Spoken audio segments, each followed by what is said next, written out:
Here with Rajya Sabha TV, I'm Ishan Russell and this is the news at 6 and these are the headlines that we're tracking today. Prime Minister Narendra Modi starts his Africa visit with a day-long stopover at Mozambique. India signs 3 MOUs, including a long-term pact on purchase of pulses.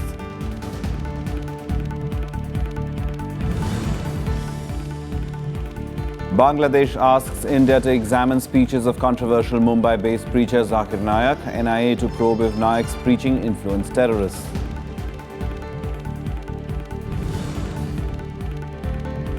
Second terror attack in Bangladesh within a week. 4 people killed as attackers target congregation of lakhs of people who had gathered for Eid prayers.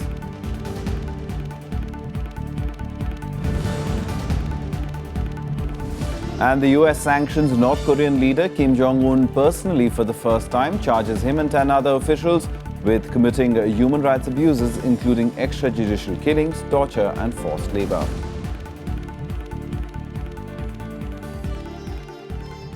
Our top story this evening, Prime Minister Narendra Modi started his 5-day visit to Africa today. His first stop was at Mozambique, where Modi held wide-ranging talks with the country's President Filipe Nyusi. 3 MOUs were also signed between India and Mozambique, apart from agreements on strengthening cooperation in agriculture, healthcare, security and defence. Prime Minister Narendra Modi started his maiden Africa visit with a day-long stopover at Mozambique on Thursday. Upon landing in capital city Maputo, the Prime Minister was accorded a warm and colourful welcome at the presidential office. Modi reciprocated by greeting the Mozambique nationals in Portuguese, the country's official language. In his first engagement of the day, the Prime Minister met Mozambique President Filipe Nyusi. After delegation-level talks and a round of restricted talks between the two heads of state, both countries signed 3 MOUs in the field of youth affairs and sports, prevention of drug trafficking, and a long-term agreement on purchase of pulses from Mozambique. Later, in a joint statement, both Prime Minister Modi and President Nyusi stressed on the need for a stronger partnership between India and Mozambique in the years to come. Whether it is agriculture or healthcare or energy security, natural resources or technology, skill development or institution building, security or defense, Mozambique's strengths are also the areas of India's need.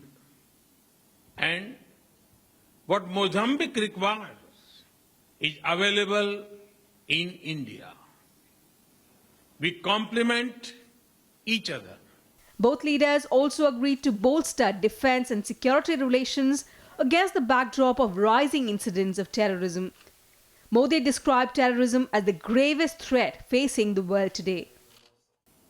We also want our partnership to ensure the safety and security of our people. President Nyusi and I recognize that terrorism is the gravest security threat facing the world today. It impacts India and Mozambique equally. The networks of terror are interlinked with other transnational crimes. Finally, the Prime Minister expressed his commitment to share India's experiences, technology and capacity with Mozambique, assuring that India will walk every step of the way in Mozambique's march towards economic prosperity. Bureau Report, Rajya Sabha TV. Now, 4 people were killed and at least 13 others were injured in an explosion and a gun battle near a mass prayer gathering to celebrate Eid in Bangladesh on Thursday. The gun battle is currently underway between security forces and the terrorists. Bangladesh has been in a heightened state of alert in the wake of a similar attack last week.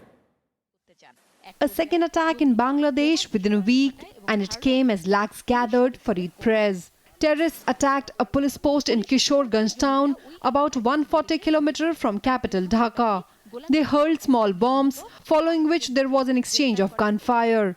2 police officers, a woman and 1 suspected militant were killed. The injured were rushed to the military hospital. আর এই জঙ্গি সন্ত্রাসী একজন স্পটে পুলিশের গুলিতে মারা গেছে আর দুইজনকে আমরা ধরেছি এ পর্যন্ত তো বাকি অপারেশন চলতেছে There was no immediate claim of responsibility for Thursday's attack, but the government insists it was carried out by domestic militants trying to destabilize Prime Minister Sheikh Hasina's government. Meanwhile, the Islamic State has warned of more attacks in the country.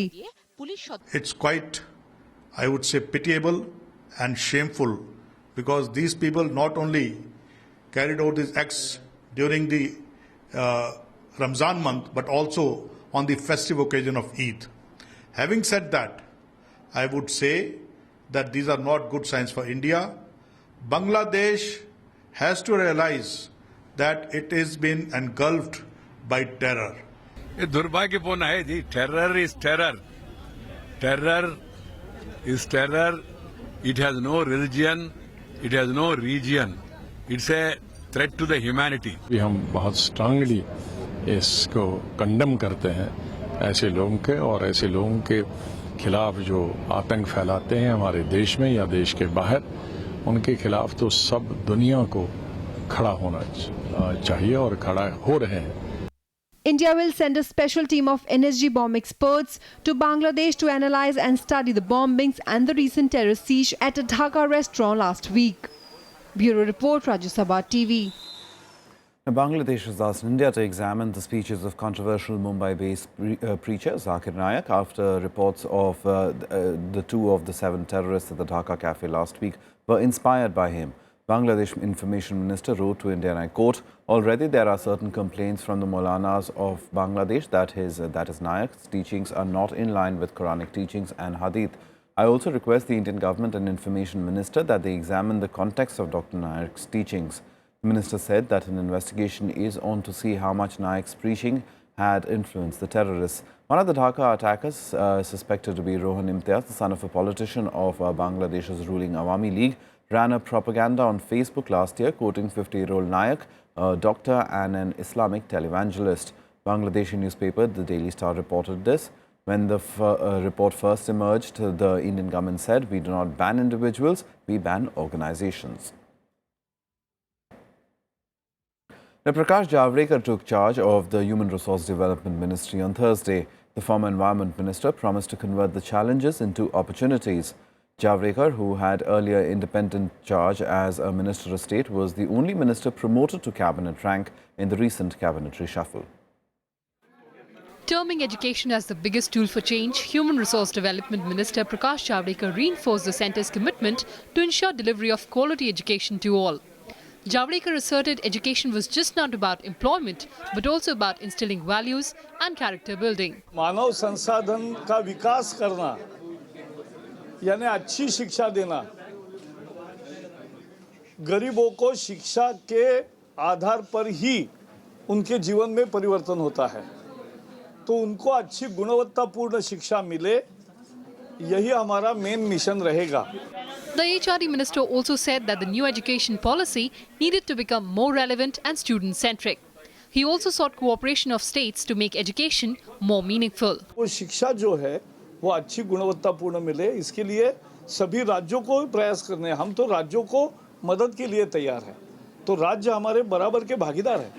Javadekar replaces Smriti Irani, who after serving as the HRD minister for 2 years, took charge of the Ministry of Textiles. Kriti Mishra, Rajya Sabha TV.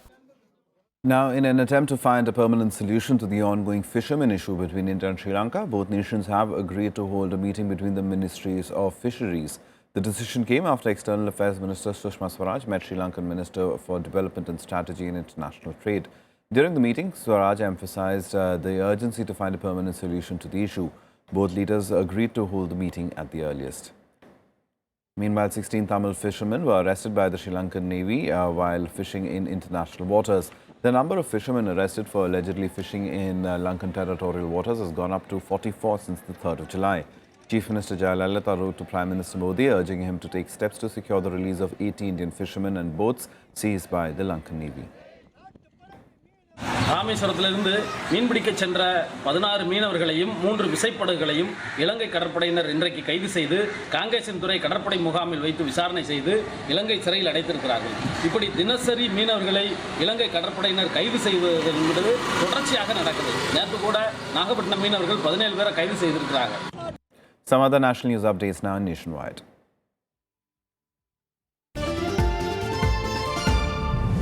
The Central Government Employees Union put off the indefinite strike against the 7th Pay Panel's recommendations by 4 months. The decision came after the government agreed to set up a high-level committee to look into the grievances of the union.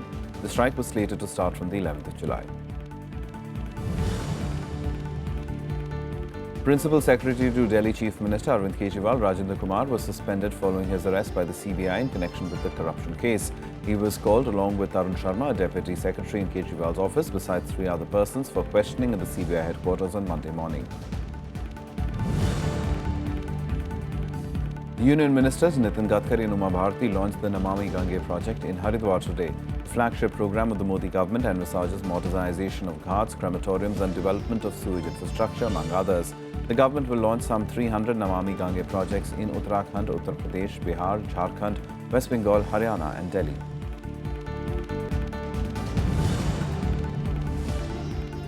The southwest monsoon rainfall has shown a marginal rise of 1% with a good amount of precipitation in several parts of the country so far. The IMD confirmed that all regions barring the east and northeast have started recording monsoon above normal.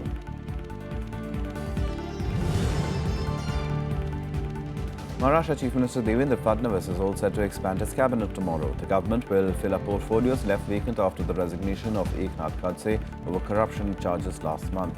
The 10 portfolios handled by him are temporarily with Fadnavis.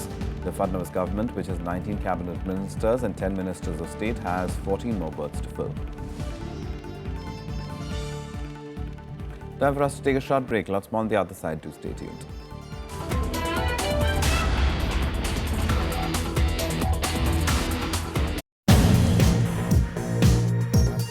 Welcome to this episode of Eureka. We have with us Professor Deepankar Banerjee. After the Mars mission success, ISRO has been more and more confident and adventurous. Aditya is the first dedicated space mission from ISRO. Coronagraph essentially again allows you to study the atmosphere of the sample. Lagrangian 1 point, it's actually a position where you could look at the sun continuously. Watch Eureka with Professor Deepankar Banerjee, astrophysicist from Indian Institute of Astrophysics, only on Rajya Sabha TV.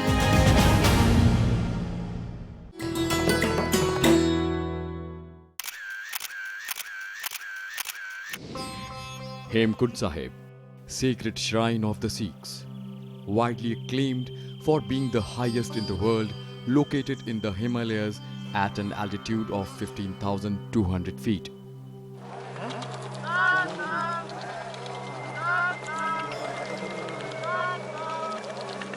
The Gurudwara is designed with an image of an upside-down lotus flower.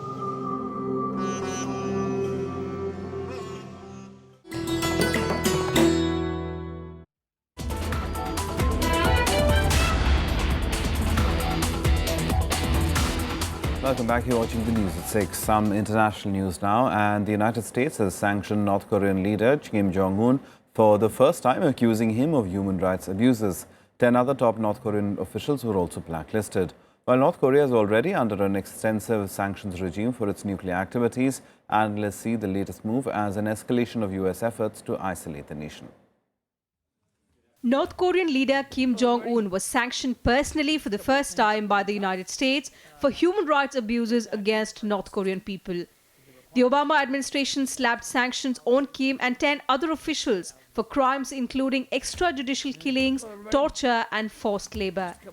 The measures freeze any property that individuals have in the United States and prevent US citizens from doing business with them. Human rights abuses in the DPRK are among the worst in the world. The government continues to commit extrajudicial killings, enforced disappearances, arbitrary arrest and detention, forced labor, and torture. The sanctions also coincide with a US State Department report documenting abuses in North Korea. Neighbor South Korea welcomed the decision, saying that the sanctions will raise awareness of the international community about the grave situation in North Korea. 또한 이번 조치는 조직적이고 광범위한 인권 유린이 자행되고 있는 북한 인권 상황의 심각성에 대한 국제사회의 인식을 제고하는 한편 이 문제에 대한 국제사회의 논의와 North Korea's only ally in the region, China, has however opposed what it calls the use of unilateral sanctions. 中方一贯主张在平等和相互尊重的基础上，通过开展建设性对话和合作，处理人权领域的问题，反对公开施压和对抗。 Although there's no reaction so far from North Korea, the developments are likely to increase tension in the Korean peninsula. Expressing concern over the rising tension, UN Secretary General Ban Ki-moon has called on North Koreans to stop making further provocations. All Security Council resolutions must be fully implemented, and these are the united call of the international community to the DPRK to reverse its current course, to return to dialogue and refrain from making further provocations. North Korea is already subject to heavy US as well as UN sanctions for its past nuclear and missile activity. However, the latest move is being seen as an escalation of US efforts to isolate the nation. Bureau Report, Rajya Sabha TV. The UK inquiry report into the 2003 Iraq war is out, and it has been scathing in its remarks on the action taken by then Prime Minister Tony Blair. The report blames Blair for leading the country into an illegal and ill-prepared war. Blair says he took the decision to go to war with a heavy heart. The US says it is still battling the consequences of the invasion. There are protests in Britain by war veterans and families of slain soldiers who now want Blair tried in court. It is now clear that policy on Iraq was made on the basis of flawed intelligence and assessments. They were not challenged, and they should have been. The UK inquiry report on the US-led 2003 Iraq invasion is out. Former British Prime Minister Tony Blair now stands accused of leading the UK into an ill-planned, badly executed and illegal war to oust Iraqi dictator Saddam Hussein. The report kicking up a political storm in Britain. I believe there are some lessons that we do need to learn and, frankly, keep on learning. First, taking the country to war should always be a last resort and should only be done if all credible alternatives have been exhausted. The Chilcot report catalogues the failures in planning for post-conflict Iraq and then concludes that, and I quote, "The UK did not achieve its objectives." That lack of planning has also been evident in relation to Afghanistan, to Libya, to Syria, and most recently with no plan whatsoever for Brexit. Tony Blair saying he took the decision with heaviest of hearts, but added the inquiry proves he did not lie or deceive. Now, the inquiry claims that military action was not a last resort, though it also says it might have been necessary later. With respect, I didn't have the option of that delay. I had to decide. I thought of Saddam, his record, the character of his regime. I thought of our alliance with America, and it's important to us in the post-9/11 world, and I weighed it carefully. I took this decision with the heaviest of hearts. Anger in Britain as Iraq war veterans and families of the soldiers who died demanding Blair be taken to court. I'd like to see Tony Blair taken to court. I really would. I really, really would. And hopefully that will happen. I don't know whether it be in my lifetime, but hopefully something will be done about this. I'm very ashamed that we had to take part in something that was so illegal and, so immoral. At the time when I joined the army, I was a very young lad, I was only 18 years old. Ended up in the conflict around 19, I think maybe 20 years old. So, as a child, through a very young person's eyes, you don't really see the injustice. It's very much in retrospect that I saw what had happened. It didn't feel right when I was there, I'm very sad about what we did in Iraq. The US that led the 2003 invasion saying the Obama administration has been dealing with the consequences of the Iraq mistakes. The president's long-standing opposition to the invasion of Iraq is well known and has been extensively litigated. So What is true is that President Obama has been dealing with the consequences of that fateful decision for the entirety of his presidency. Future presidents will likely have to do the same. Iraq, that remains in chaos to this day, says the invasion led to threat of terrorism against the whole world. موقفا ذيليا تبعيا للولايات المتحدة الأمريكية كان يجب على بلير أن لا يذهب بالمنحى الذي ذهب إليه، وكلف هذا الأمر العراقيون ثمنا باهظا كبيرا. The report has been published 7 years after the inquiry was set up. The invasion and subsequent instability in Iraq had by 2009 resulted in the deaths of at least 150,000 Iraqis, mostly civilians, and displaced more than 1 million. 179 British soldiers were also killed. Bureau Report, Rajya Sabha TV. Some more international news now and global buzz. China has warned the United States that it should do nothing to harm its sovereignty and security in the South China Sea.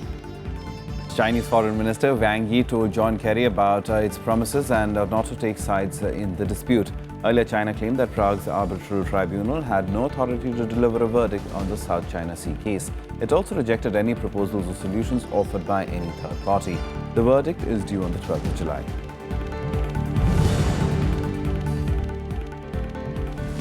Vote counting still continues in Australia. Malcolm Turnbull looks set to hang on to power, but it is unclear if he'll be able to form a majority government. Australians are still confused as to who will lead their country. Earlier, Prime Minister Malcolm Turnbull called for early elections and dissolved both houses of parliament. The voting took place on the 2nd of July. The Britain's vote to exit from the European Union has opened up a host of possible scenarios. The EU says there will be no informal discussions with Britain before the British government invokes formal divorce proceedings by making the Article 50 request. The exit is also a setback for negotiations on US-EU free trade deal that were already stalled by differences and growing anti-trade sentiment on both sides of the Atlantic.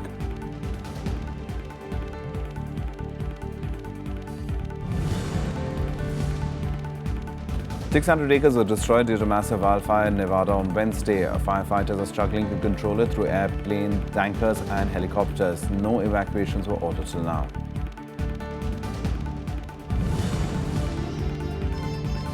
"26 people were killed, including 6 Yemeni troops and 20 militants in a suicide bomb blast near a military base next to the Aden International Airport on the 6th of July.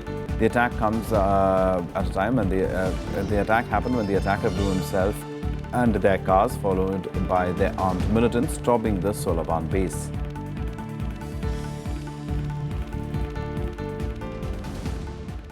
Some sports now, and world champions Germany will take on host France in the second semi-final of Euro 2016 tonight. This will be the fifth encounter between Germany and France at a major tournament. France will be seeking revenge for their poor head-to-head record. The two sides last met in a friendly match that was overshadowed by the Paris attacks.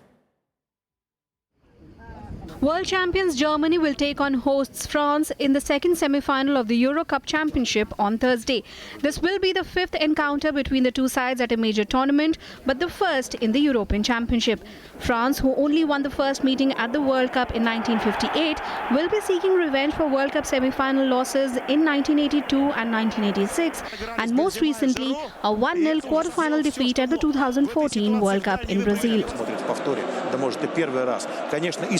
Un peu jeune comme la nôtre, mais voilà, ça reste une grande équipe. Nous aussi, on a une très grande équipe avec de très bons joueurs. Après, il n'y a pas de rivalité comme vous pouvez le dire. Nous, voilà, ce sera un match de foot qu'on va vouloir gagner à tout prix pour pouvoir se qualifier.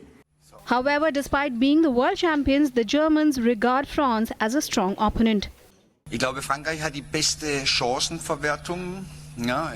Sie haben natürlich auch 3 Spieler, die eigentlich in der Torjägerliste führen. Payet, Griezmann und Giroud. Also das sagt ja einiges aus.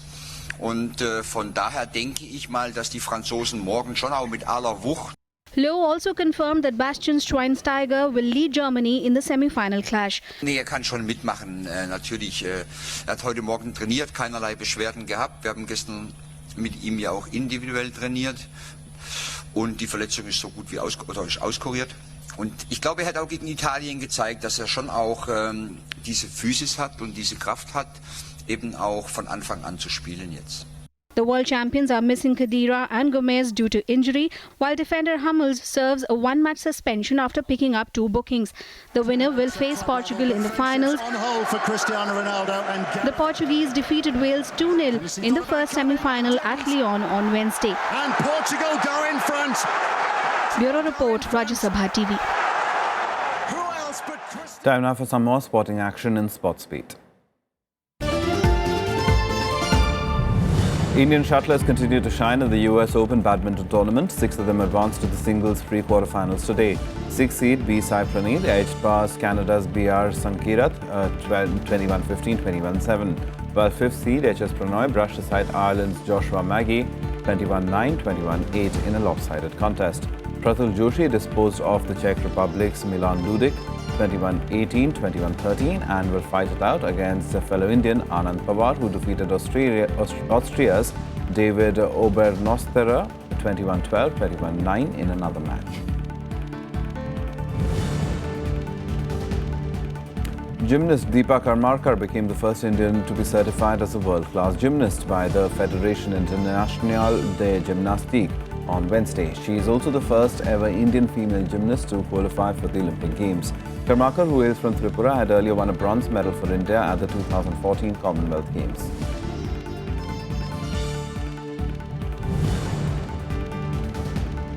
The Williams sisters will play their respective semi-final matches at the Wimbledon today. Serena will play against Russia's Elena Vesnina in the first semi-final, while Venus will face Angelique Kerber in the other semi-final match. In the women's doubles, the top-ranked pair of Martina Hingis and Sania Mirza will face Timea Babos and Yaroslava Shvedova in the women's doubles quarterfinals. Angry protesters took to the streets of Rio de Janeiro to protest the millions spent on the Games amid deep austerity cuts. The Brazilian city finances have deteriorated so much that Brazil's government has authorized an emergency transfer of 2.9 billion reais for Rio's cash-strapped state to help security for the Olympics.